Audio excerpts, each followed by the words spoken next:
तेजस्वी यादव जाति आधार पर गुंडा को संरक्षण देना बंद करे, बंद करे, बंद करे। लालू यादव जाति के आधार पर गुंडा को संरक्षण देना बंद करे, बंद करे, बंद करे।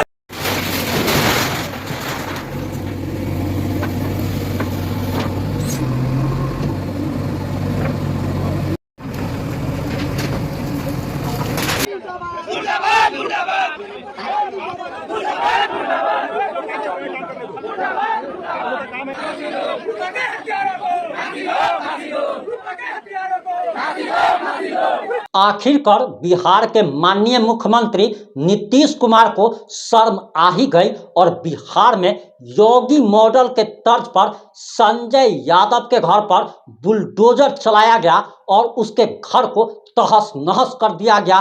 पहले 4.5 घंटे तक कुर्की जब्ती की कार्रवाई होती है। कई दर्जन थाने की पुलिस वहां पर कैंप करती है।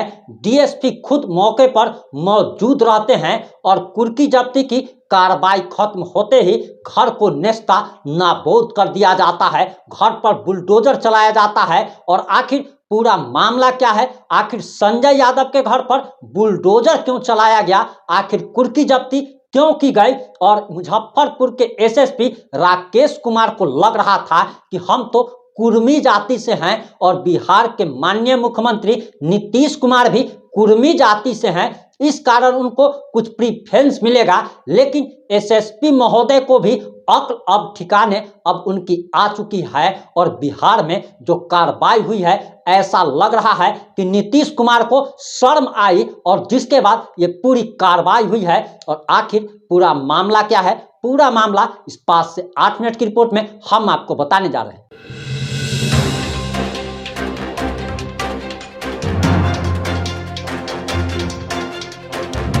नमस्कार, मैं प्रिंस कुमार सिंह और आप देख रहे हैं पॉजिटिव इंडिया। हम आगे आपको संजय यादव के घर पर बुलडोजर क्यों चला है उसके बारे में बताएं, लेकिन उससे पहले 1 मिनट में शॉर्टकट में यानी कि संक्षिप्त में आपको पूरा मामला समझाना चाहेंगे। संजय यादव जो कि अधेड़ व्यक्ति है, जिसकी उम्र 45 वर्ष के आसपास बताई जा रही है, मुजफ्फरपुर का रहने वाला है और दरअसल उसकी पत्नी की मौत हो जाती है और पत्नी की मौत होने के बाद वह जो है एक दलित लड़की से शादी करना चाहता है और वो दलित लड़की नाबालिग होती है, 9वीं कक्षा की छात्रा होती है। संजय यादव उस दलित बच्ची के परिवार के पास जाता है, उसके माता पिता के पास जाता है और उस दलित बच्ची का हाथ मांगता है, यानी कि उससे शादी करना चाहता है और कहता है कि मैं आपकी बेटी से शादी करना चाहता हूं, जिस पर दलित माता पिता मना कर देते हैं। बच्ची के माता पिता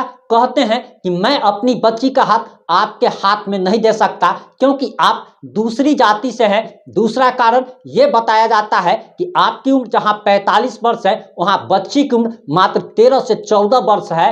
और इसके बाद संजय यादव धमकी देता है और 4 दिन के बाद अपने साथियों के साथ उस दलित बच्ची के घर जाता है और माँ बाप के सामने में उस नाबालिग बच्ची का अपहरण कर लेता है, उठा कर ले जाता है। और बिहार के बारे में कहा जाता है कि साइड दे दे नहीं तो कट्टा कपार में ठोक देंगे। ठीक वही बात संजय यादव करता है। उस दलित बच्ची को जबरदस्ती उठा कर ले जाता है, उसके साथ बेरहमी के साथ बलात्कार करता है, अपने साथियों के साथ गैंग रेप कराता है। और इतना ही नहीं बल्कि उस बच्ची के स्तन काट दिए जाते हैं, उसका अंग प्रत्यंग काट दिया जाता है, उसके माने कि आप कह लीजिए कि पेशाब के रास्ते पर 50 बार चाकू से वार किया जाता है, प्राइवेट पार्ट का तहस नहस कर दिया जाता है, चिथरा चिथरा उड़ा दिया जाता है, हैवानियत का नंगा नाच किया जाता है। और उसके बाद वह व्यक्ति फरार हो जाता है। 11 अगस्त को उस बच्ची को जबरदस्ती उठाया जाता है और 12 अगस्त को छिन्न भिन्न अवस्था में अंग प्रत्यंग कटा हुआ नंगी लाश उसकी खेत में पाई जाती है। और इसके बाद अब ये सारी कार्रवाई हुई है। और आपको बताते चले कि बिहार की मुजफ्फरपुर पुलिस किसी भी तरह की कोई कार्रवाई नहीं कर रही थी, क्योंकि हमारे बिहार में ही नहीं, हम पहले भी बता चुके हैं कि पूरे देश भर में कोई भी खबर की टीआरपी या फिर नेता का रिएक्शन आरोपी और पीड़ित का जात और धर्म देख करके तय किया जाता है। कि किसके लिए आवाज उठाना है, किसके लिए आवाज नहीं उठाना है। और ठीक यही काम बिहार के मुजफ्फरपुर में हो रहा था।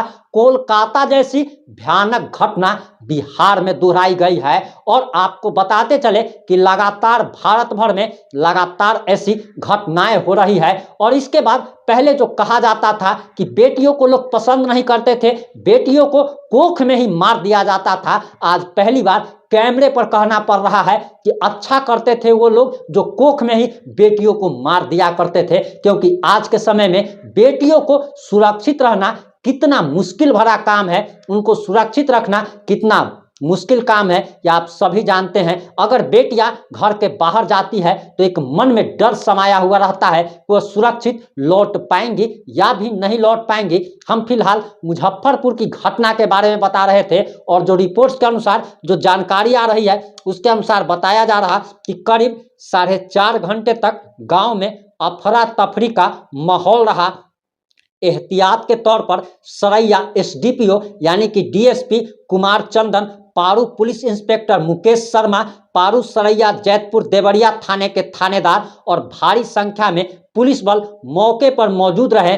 और उत्तर प्रदेश की तर्ज पर बिहार में भी आरोपी के घर पर बुलडोजर चलाया गया। पहले कुर्की जब्ती की कार्रवाई हुई, उसके बाद बुलडोजर चलाया गया। बताया जा रहा है कि सीओ मुकेश कुमार के नेतृत्व में पुलिस ने पक्के मकान की खिड़की, दरवाजा और चौखट उखाड़ने के बाद आंगन में बने घर को पूरी तरह से जमींदोज कर दिया।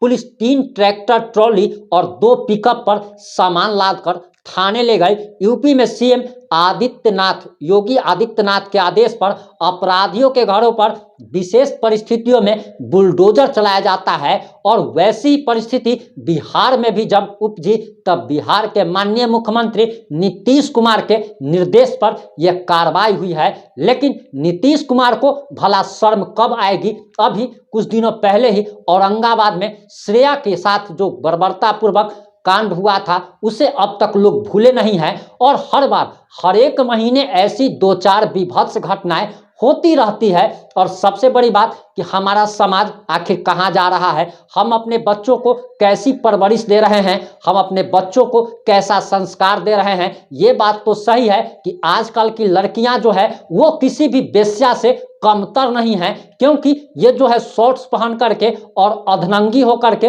रील्स बनाने का काम करती हैं एक वेश्या की तरह। लेकिन आजकल के लड़के भी कोई कम नहीं है। और आप अपने बच्चों को भी, अपने बेटों को भी संस्कार दीजिए ताकि वो किसी भी दूसरी लड़की की तरफ नजर जो है उठाकर ना देख पाए और गलत नजर से ना देखे। बलात्कार की बात तो बहुत दूर की है, लोग अपने बच्चों को, अपने बेटों को भी सही संस्कार दे ताकि बलात्कार में कमी आए। वहीं लड़कियों पर भी शिकंजा कसने की जरूरत है। आपकी बच्ची कहाँ जा रही है, कहती है कि हम कॉलेज जा रहे हैं और बॉयफ्रेंड के साथ ओयो में पकड़ी जाती है। आखिर उसके पास नया नया मोबाइल कहाँ से आता है, आखिर उसके पास पैसे कहाँ से आते हैं, इस पर भी निगरानी रखने की जरूरत है। उसका मोबाइल अगर उसके पास है तो उसका गूगल हिस्ट्री जरूर चेक कीजिए कि आखिर वो मोबाइल पर क्या क्या चेक करती रहती है, क्या क्या देखती रहती है। उसकी गूगल हिस्ट्री चेक करना बहुत ही ज़्यादा जरूरी है। वहीं आपको बताते चले कि करीब 4.5 घंटे तक